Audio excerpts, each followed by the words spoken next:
So, for by grace are ye saved through faith, and that not of yourselves. It is the gift of God, not of works, lest any man should boast.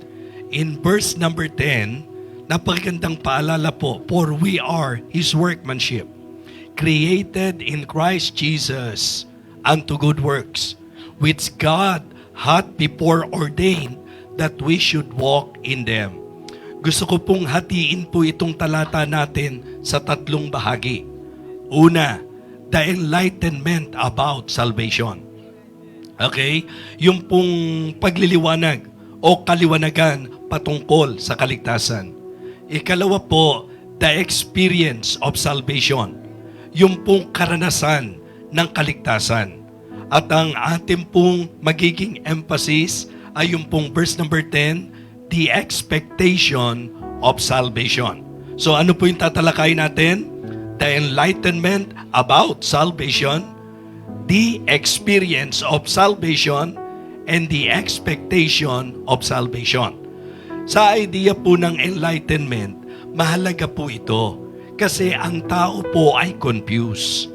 Marami po tayong naririnig na katuruan patungkol sa kaligtasan, sa usapang kinagisnan, sa usapang relihiyon, sa usapang mga iba't ibang paniniwala, makakarinig po tayo ng iba't ibang turo ng kaligtasan.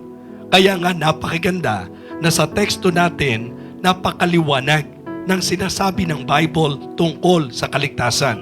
Ano po ang dapat maging liwanag sa atin patungkol sa kaligtasan? Ang sabi po, ang kaligtasan, biyaya ng Diyos. Salvation is by grace through faith. Ang linaw-linaw po, for by grace are ye saved through faith, and that not of yourselves. It is the gift of God, not of works, lest any man should boast. Sa pagliliwanag po, with matching emphasis, not of yourselves, not of your works. Pero alam po natin na naglipa na po ang katuruan na para sa kaligtasan, iba-iba po. May nagsasabi na kapag ka sumapi ka sa kanilang samahan, kapag ka sumapi ka sa kanilang relihiyon, maliligtas ka. Wala pong ganung turo sa Biblia. Kahit lahat ng relihiyon, sapian mo o ikaw ang sinapian, hindi iyon ang makapagliligtas sa iyo. Okay? Wala pong malinaw na turo tungkol sa sinasabi na ang pagsapi sa relihiyon. Because if religion can save us, there is no reason for Jesus to die on the cross. There is no reason for God to give His only begotten Son.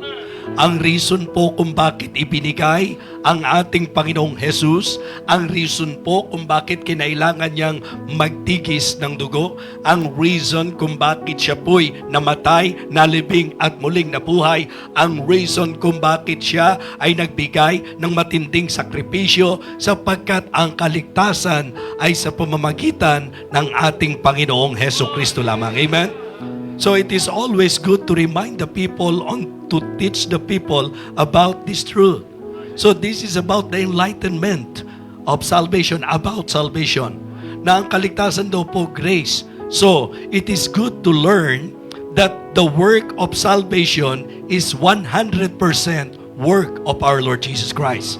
Wala po kung contribution doon. Wala po tayong bahagi. Sa usapang kaligtasan, 100% gawa po ng Panginoon yan. Sapagkat sa katotohanan, John 14:6, si Jesus lang po ang daan patungo sa langit. 1 Timothy 2:5, siya lang po ang tagapamagitan sa Diyos at sa tao. Acts chapter 4 verse number 12, siya lang ang pangalan na ibinigay sa silong ng langit na sukat nating ikaligtas. Napakaliwanag po ng turo ng Biblia. At ang sabi po ng Romans 6:23, for the wages of sin is death, but the gift of God is eternal life through Jesus Christ our Lord. If you are a visitor this morning, I would like you to understand that from the Word of God, the teaching is very clear that salvation is a free gift. Ito po ay regalo ng Diyos sa sino mang mananampalataya sa Kanya. Kasi kapag ka ang tao maliligtas dahil sa gagawin niya, hindi na po grace yan. Kapag ka ito po'y nasa pagsisikap natin, hindi na po grace yan. Kung ito po'y pinagtrabahuan natin, hindi na po grace yan. Ang sabi po ng Bible, for by grace are ye saved through faith. Pananampalataya po, mga kapatid. Okay? Hindi ng sarili mo, hindi ng iyong mga gawa. At ang sabi po, upang ang sino man ay huwag magmapuri. Gusto ko lang pong kunin natin yung diwa. Na bakit po doon sa dulo, sinabi po yon, upang ang sino man ay huwag magmapuri. Ngayon nga lang po, mga kapatid, makakakita tayo ng mga tao na kung manghamak ng iba. Diba? Para pong yung Pariseo, hindi ako katulad ng publikano na yan. Ako ay ganito, ako ay ganito, ako ay ganon. Pero yan, yung tao yan, doon pa lang po sa senaryo, doon sa parable pa lang po ng Panginoon, pagka may tao po na medyo nakita niya na nakakahigit siya sa iba, kung manghamak na, wagas. Di how much more pa kung kaya ka maliligtas dahil sa gawa mo, dahil sa pagsisikap mo. Di ba ka mamaya pati sa harapan ng Panginoon magmapuri ka at sasabihin mo na kaya naman ako naligtas, nagpakabait naman ako ginawa ko lahat ng magagawa ko. Hindi po ganon.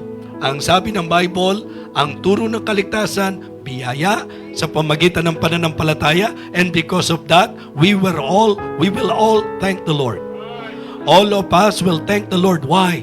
Because all of us will claim and only claim that the reason why we are saved, it is because of the grace of God. Kaya kapag kami nagsabi sa inyong ligtas siya kasi nagpakabait siya, ang sabi po ng Bible, hindi kabaitan. Kung sasabihin niyang kaya siya ligtas dahil miyembro siya ng isang sekta o reliyon, ay hindi po yun ang kaligtasan. Pero kapag kayong tinanong nyo, nagsasabing siya'y ligtas at sinabi, kasi nanampalataya ako sa Panginoon sa ginawa ni Jesus Christ para sa akin, yun ang tunay na ligtas. As long na totoo. So, that is very important. The enlightenment about salvation.